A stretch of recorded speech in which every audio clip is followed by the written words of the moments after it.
Welcome back. You're watching Big Deal, and Vikas and Sanjeev are here with us to tell us what's in store in 2017 for the deal street. So Vikas, tell us, which are the sectors which are looking most active? You said that IPO pipeline looks strong. So which sectors look most dominant in this particular space? Do you think that because of demonetization, because the way the banks have been performing, and the entire financial services sector is seeing a sea change because of the events that have happened in 2016, is that going to be a game changer for certain sectors and the themes are changing?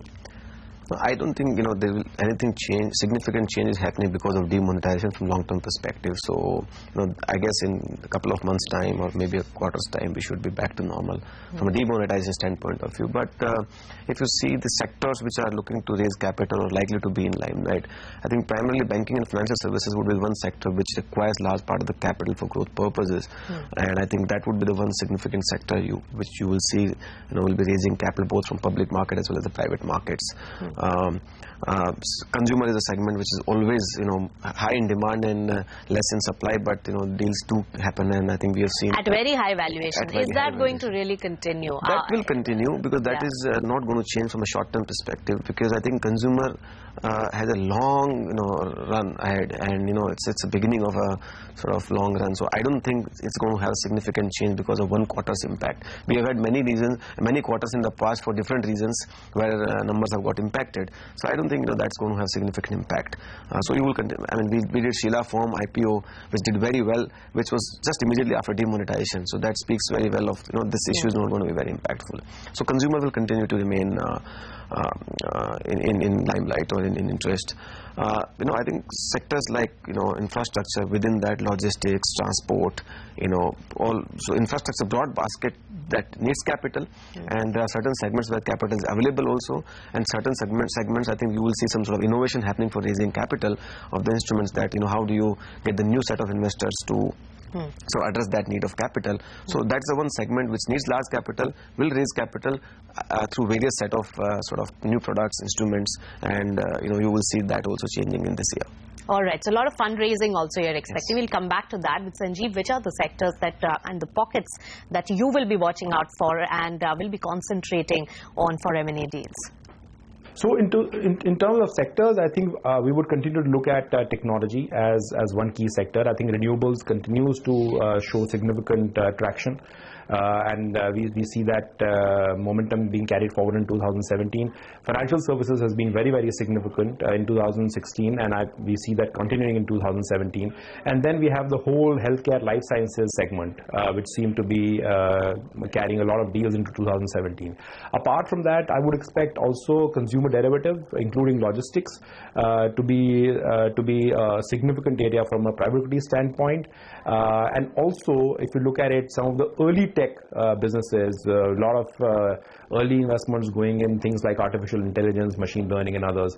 So these 6-7 areas are where we expect private equity activity to be significant in 2017. And what about strategic deals, Sanjeev? Domestic consolidation, particularly in sectors like infrastructure, power, iron and steel, I think those sectors will continue to see significant consolidation. Also, I would expect to see a lot more consolidation happening in some of the non-stress sectors in 2017, because there's no point in being a small business, which you need business to have scale. And I think you would see a lot more domestic consolidation. I'm also quite positive about inbound investors into India, as long as the uncertainty, some of the local some of the factors which causing the local uncertainty goes away. I'm also quite upbeat about corporate inbound activity in 2017, and we are clearly seeing a lot more Western investors seeking to de-risk their investments, because some of them have greater exposure into emerging markets like China and others, and they want to de-risk and have investments in India as well. So which are the areas that you are going to focus on? REITs and InvITs haven't taken off so far, though there has been fair bit of activity there.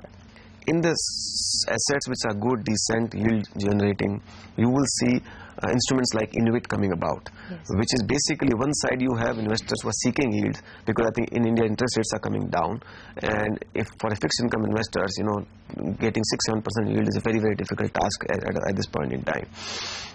So, you will see, and we are launching India's first InvIT next year, Sterlite transmission asset, and you will see it in that market. And, it is a AAA assets with a very assured cash flow over 30 years.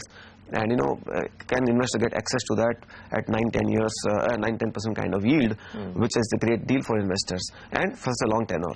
2017 may see its first InvIT. I'm not too sure about REIT as of today. What about bonds?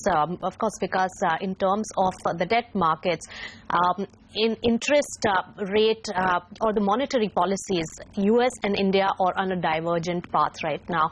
We are going to see rate cuts and they are seeing rate hikes.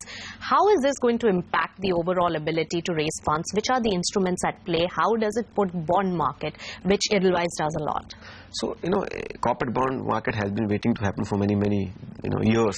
And I think we have seen in last 1.5 years significant traction in that space.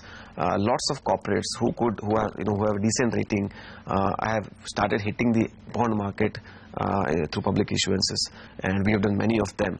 Earlier it was considered to be domain of only public sector enterprises or very, very large corporates, but now we are seeing lots of NBFCs, lots of corporates coming and hitting accessing this market. So in some sense I think it's a very, very encouraging sign and good sign.